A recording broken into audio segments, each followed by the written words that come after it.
Bismillah, alhamdulillah, wassalatu wassalamu ala rasulillah sallallahu alaihi wasallam wa ala alihi wa sahbihi wa man wala. Rabbi shrah li sadri wa yassir li amri wahlul 'uqdatam min lisani yafqahu qawli. Amma ba'd. Insyaallah hari ini kita akan bahas buku yang sangat terkenal, buku yang sangat indah, tidak juga besar di kertasnya atau di isinya, tetapi sangat besar di harganya sama di manfaatnya. Kalau kenalannya Ihya Ulumuddin, nama kenalan. Buku yang sangat terkenal, betul. Dan buku ini ada 8 bagian. Jadi sebelum kita bahas isinya, buku ini harusnya masih tingkat buku awam atau istilahnya yang dibutuhkan dari seluruh orang. Dan buku ini buku untuk diamalkan langsung, ya. Seperti obat gitu. Tidak cukup kita punya atau kenal atau hafal atau melihat obatnya. Jika tidak dipakai, tidak ada hasilnya. Dibagi 8 bab atau bagian. Yang pertama adalah al-muraqabah wal muhasabah. Melihat diri dan menghitung. Dan bagian ini sangat penting. Singkatnya bahwa seorang manusia dengan targetnya dia harus melihat, harus pesan CCTV untuk dirinya, harus melihat dirinya. Seperti kita melihat penampilan kita di cermin, sama juga kita melihat amalan-amalan hari ini dan kemarin. Sesudah kita melihat yang disebutkan muraqabah, baru datang muhasabah. Hitung, benar, kurang benar, ada yang terlalu baik, ada yang terlalu buruk, lalu di-upgrade, lalu diperbaiki. Makanya bab ini saja cukup untuk kita supaya jadi orang sempurna dari semua hal. Kalau kita sebagai contoh saja, kata pakar waktu, ya, pakar-pakar yang bahas masalah manajemen waktu, mereka bilang siapapun kalau dia menulis kegiatan harinya itu, lalu dia melihat minimal ketemu 7 jam setiap hari, itu dibakar, dibuang. 7 jam. Walaupun orang yang bilang sibuk, sibuknya apapun, tetapi itu secara orang awam, ya, orang biasa. Kalau tidak belajar manajemen waktu, kalau tidak pakai muraqabah dan muhasabah, pasti ketemu banyak waktu, kurang lebih antara 5 sampai 7 jam itu dibakar, dihangus, itu tidak dimanfaatkan untuk apapun, ya. Sedangkan sekitar 7 jam atau 6 jam dalam satu hari, persentasinya berapa? 1/4. Nambah 1/4 lagi tidur. Berarti kebetulan kehidupan kita cuma setengah yang kita manfaatkan. Itu belum bahas isinya apa. Jadi 7 jam ini kosong, nol gitu. Tidak dimanfaatkan sama sekali. 6 jam satu lagi tidur. Berarti waktu yang dimanfaatkan hanya setengah hari doang. Belum bahas dimanfaatkan untuk apa. Betul?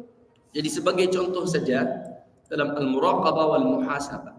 Kalau kita, makanya orang dulu bilang yang tidak belajar zaman dulu tidak punya masa depan. Makanya zaman dulu untuk apa? Belajar. Ridha enggak dengan harimu, dengan kemarin, dengan 1 tahun terakhir? Karena itu yang menentukan kita besok akan mengamalkan apa. Ini bagian pertama. Kebagian kedua, dan ini bagian yang favorit banget, adalah kematian. Otomatis saya tahu, ya, makanya saya selalu tidak suka disampaikan kematian dengan istilah ini karena sudah terbiasa istilah ini untuk manusia. Kalau dengar kematian langsung keringat ya. Tetapi kalau kita bisa disebutkan, jangan disebutkan kematiannya. Sebutkan apa? Jembatan antara dunia dan akhirat. Jembatan kita. Kalau kita di dalam satu perjalanan, lalu supaya kita maju atau kita sampai ke tempat yang baru, harus lewat jembatan. Apakah kita benci di dunia dengan jembatan? Tidak. Betul nggak? Apalagi kalau jembatan tersebut akan bantu kita sampai ke tempat yang sangat indah dan baik. Makanya kematian tidak tentang dia sendiri apakah baik atau buruk. Jadi kematian baik tidak, buruk tidak. Tetapi bagaimana selanjutnya? Nanti kita bahas di dalam bagiannya ya. Sekarang tulis dulu bagian-bagiannya 8 ya. Al-muraqabah wal muhasabah, al-maut, ketiga al-mahabbah. Masalah cinta ya. Dan juga ini sama juga kalau kita bahas cinta terus kita berhenti, otomatis otak-otak kita perginya kemana? Cinta antara laki dan perempuan. Padahal ini satu bagian yang paling kecil dalam istilah cinta. Makanya dari para ulama yang tidak merasa cinta Allah, dia tidak merasa cinta. Karena cinta Allah adalah yang paling sempurna. Ya. Dan ada cerita yang indah sekali sebagai contoh untuk bab ini. Qila anna fi Bani Israel, dikatakan bahwa di Bani Israel seorang beribadah kepada Allah, nurut, taat, baik selama 20 tahun. 20 tahun rajin ibadah, orang baik, orang saleh. Lalu dia berdosa selama 20 tahun. Jadi berapa? 40. 20 taat, 20 dosa. Lalu dia melihat wajahnya di cermin sudah rambutnya apa? Mulai putih-putih nih. Jadi sadar. Lalu dia sedih dan mendoakan, wahai Tuhanku, saya beribadah dulu 20 tahun. Lalu saya berdosa 20 tahun. Apakah kalau saya kembali, apakah boleh akan diterima? Lalu dia mendengar. Nah ini yang penting nih. Ini yang harus dihafal, ditulis ya. Lalu dia mendengar ada yang bilang, ahbabtana fa ahbabna. Kamu cinta kita, kita cintaimu. Taraktana fa tarakna. Kamu meninggalkan kita, kita meninggalkanmu. Ketiga, asaitana fa amhalna. Kamu berdosa sama kita, kita memberikan waktu kepadamu. Dan yang keempat yang paling indah, wa idza raja'ta ilaina qabilna.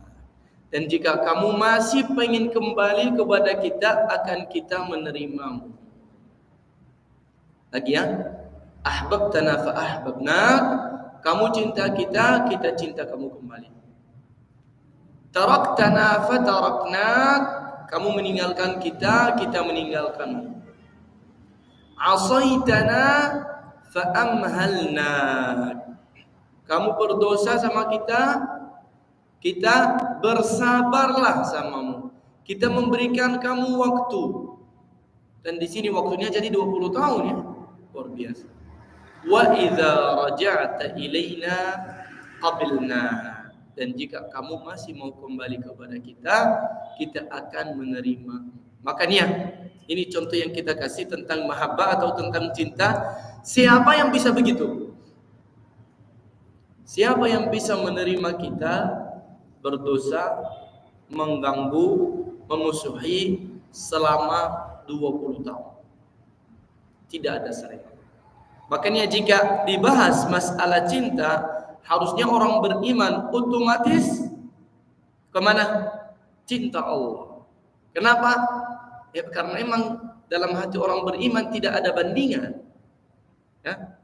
Makanya kata para ulama juga, kalau kangen dan pengen berhenti sedih, janganlah berharap, janganlah cinta, istilahnya jangan buang tenaga dan waktu dan harapan kecuali sama Allah. Lalu bagian yang keempat, bagian yang sangat penting juga, al-ma'siyah, dosa. Ini lumayan kenal ya, tidak usah dijelaskan. Dan bagaimana al-ma'siyah ini sumber seluruh gagal, rugi, sedih, sumber untuk segala penyakit dan segala dosa. Lalu kelima, at-tawakkul. Dan perbedaan antara tawakkul dan tawakul beda jauh. Kalau tawakul itu ibadah apa? Kalau kita melihat ini kebanyakan ada ibadah qalbiyah, ibadah hati. At-tawakkul artinya apa? At-tawakkul adalah kita serahkan segala yang kita tidak bisa dilakukan kepada Allah Azza wa Jalla. Makanya kata para ulama, al-jawarih ta'mal wal qulub tatawakkal. Anggota badan gimana? Kerja keras. Hati bertawakul kepada Allah. Jadi kita tidak hidup, tidak pintar, tidak makan, tidak melakukan hal apapun yang baik karena apapun, tetapi karena Allah. Ya. Makanya cerita Qarun dalam Al-Quran, jika diminta zakat, jika diminta infak, dia bilang apa? Innama utituhu ala ilmin indi. Sesungguhnya saya kaya itu hasil diri sendiri. Maka Allah jawabnya gimana? Kalau emang hasil diri sendiri, silakan juga jaga dengan tenaga diri sendiri. Fakhasafna bihi wa bidarihil ardh. Berarti hasil diri sendiri enggak. Karena kalau hasil diri sendiri otomatis bisa dijaga. Tetapi dijaga pun tidak. Fakhasafna bihi wa bidarihil ardh. Dia sama hartanya ditelan sama bumi. Gimana? Hasil diri sendiri. Makanya manusia punya sesuatu hasil diri sendiri sama sekali tidak punya kecuali amalnya. Matanya sakit sedikit aja nggak bisa disembuhin ya. Malah dia minta doa, minta obat dan macam-macam.